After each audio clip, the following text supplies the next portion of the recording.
Hey, Ronnie. Hey, Lou. The price for Amazon Prime is going up. Oh, no. Yeah. Say it ain't so. It is. And the way you fly your animals on Delta Airlines is going to change. That's all next when men are so smart.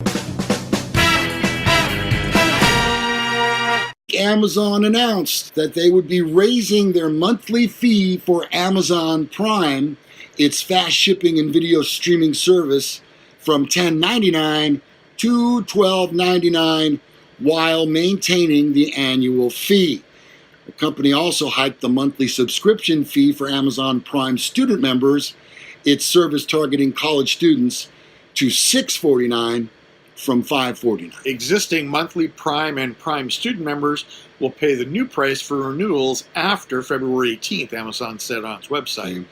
The annual Prime membership fees would remain at $99 and for students at $49, which means what they're trying to do is trying to roll people over into the yearly subscription fee. Gotcha. Amazon had hiked the annual fee for the service by 25% to $99 in 2014. Amazon Prime is a key growth driver for the company as members tend to buy more from the e-commerce giant. Revenue from subscription fees that include Prime jumped 59% to $2.4 billion in the quarter ending September 30th. Amazon's shares were up 1.2%. Ronnie, have you seen the new Amazon building out by the Sacramento International Airport, which is a joke in and of itself? Right. I checked. There's like one flight to Mexico. It's Mexico. Yeah. Technically, that's international. We had to change the name from Metro to International. Have you seen the new building out there? You know what? I've driven past it and I did not know what it was, but now have come to realize it is the Amazon building. Yeah, and I drive by it every single day as I commute right by it, and I've watched it from when it was a field to where it is now. That building is, and I measured this out, it's 192 million of your houses in square footage. Wow. Yeah. It is absolute. You can drive trucks through there, and they are coming and going, and it is going to be an incredible boon to that particular area where there's a lot of expansion room for growth in these fields and at the expense of farmers. I'm not sure. We'll have to see. Buzz Oates is the guy that owns all that land. Yeah. His company. Anyway. Well, something had to give for sure, whether it's farming or whatever. But here's the thing. It's an amazing opportunity for Sacramento as far as jobs. Oh, for sure. If you have ever wanted a job, and this would probably be a good place to get in on the ground floor. Amazon is an amazing company. Amazon is gonna be around for the rest of our life. So it would be probably a great idea to get in on the ground floor, work your way up. Before you know it, you could be at one of their prime locations. You might have to move out of Sacramento, but not necessarily saying that's a bad thing. Yeah. So, yeah. I got to tell you, there's a reason why they put that building right there where it is. It's because right next to the airport. Yes. And those planes are coming in and going out all the time. Well, and if you've ever driven, I used to work out at the airport as a deputy. There are a lot of collateral buildings. A lot of shippers have terminals out there right next to the airport. Yeah. So it makes perfect sense. I think that's a great move on Amazon's part. And speaking of airplanes and airports, Delta Airlines says for safety reasons, it will require owners to provide more information before their animal can fly in the passenger cabin, including an assurance that it's trained to behave and take care of itself. You know what I mean? Yeah. Well, and I'm here to tell you, I had an actual service dog. I had a sheriff's canine. But when they got to go, they got to go. It's not like telling a 10-year-old kid, you got to hold it. You got to hold it. The dogs aren't going to hold it. However, the one instance that Delta is saying is that they had a service dog bite somebody on one of their flights. and that Is that part of the service? that's typically not a service that they provide. Yeah. Gotcha. They go on to say that starting March 1st, Delta will require owners to show proof of the animal's health or vaccinations at least 48 hours before a flight. Wow, that's some hoops to jump through. Yes.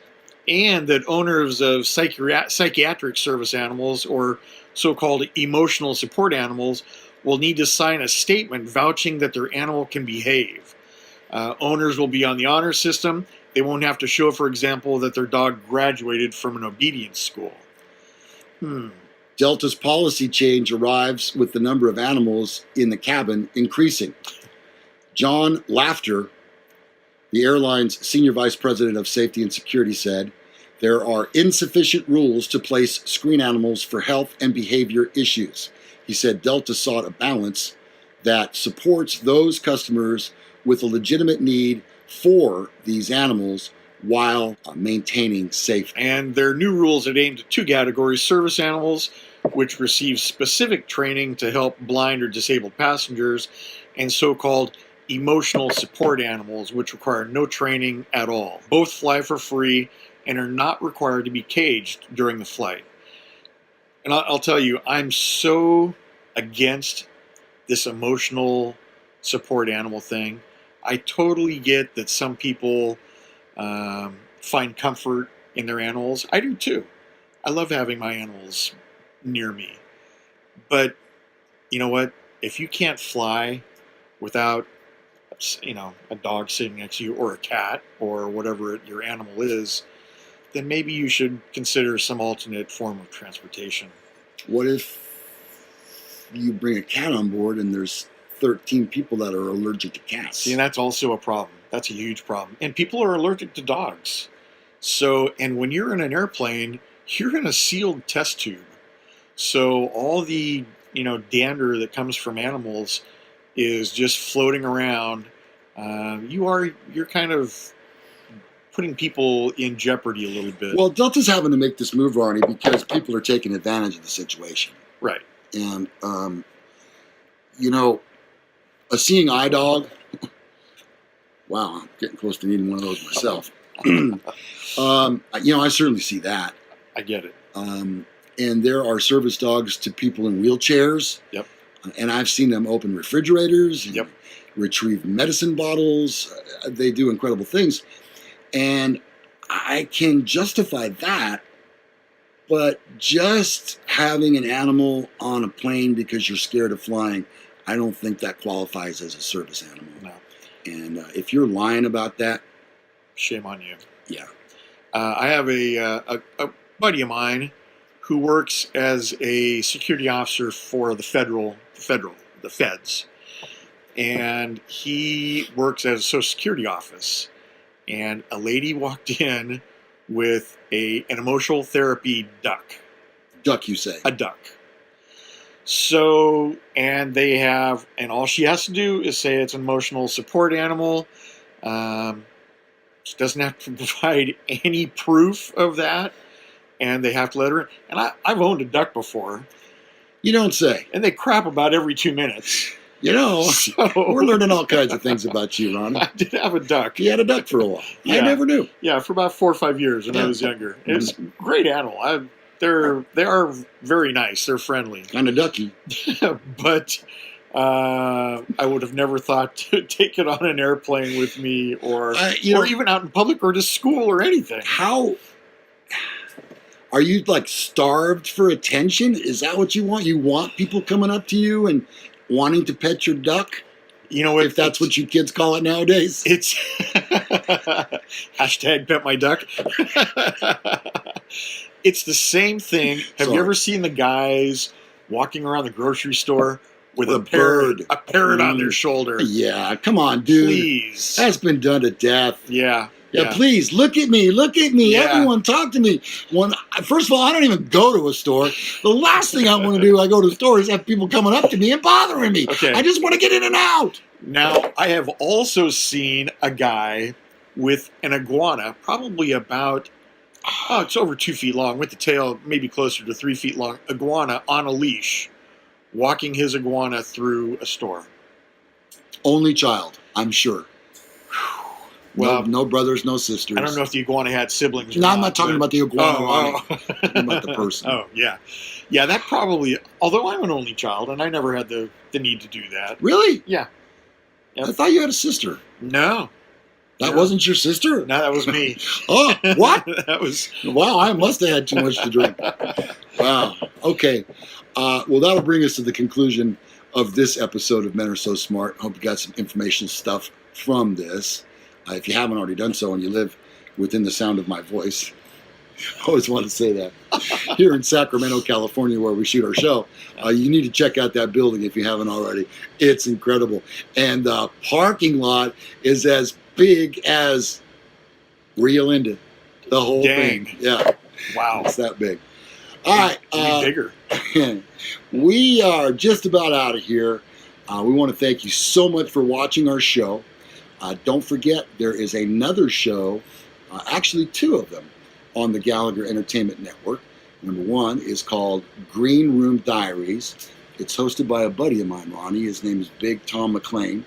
He's a stand-up comedian down in Southern California. And he takes you behind the curtain into the dressing rooms of these comedians, either before or after their set. Oh, man, I bet that's a hoot. Yeah. I've always wondered, what it's like. What does that comedian think? Did he get heckled? How did he deal with it? Was it one of his best sets? Where did it get?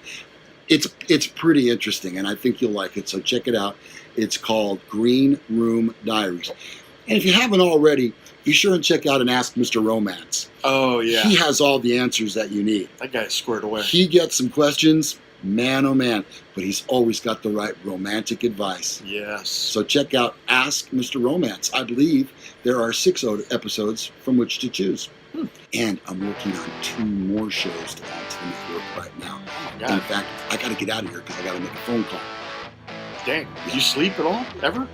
I'll sleep when I'm dead. There you go. Which, according to my calculations, if I don't eat something soon, it could happen today.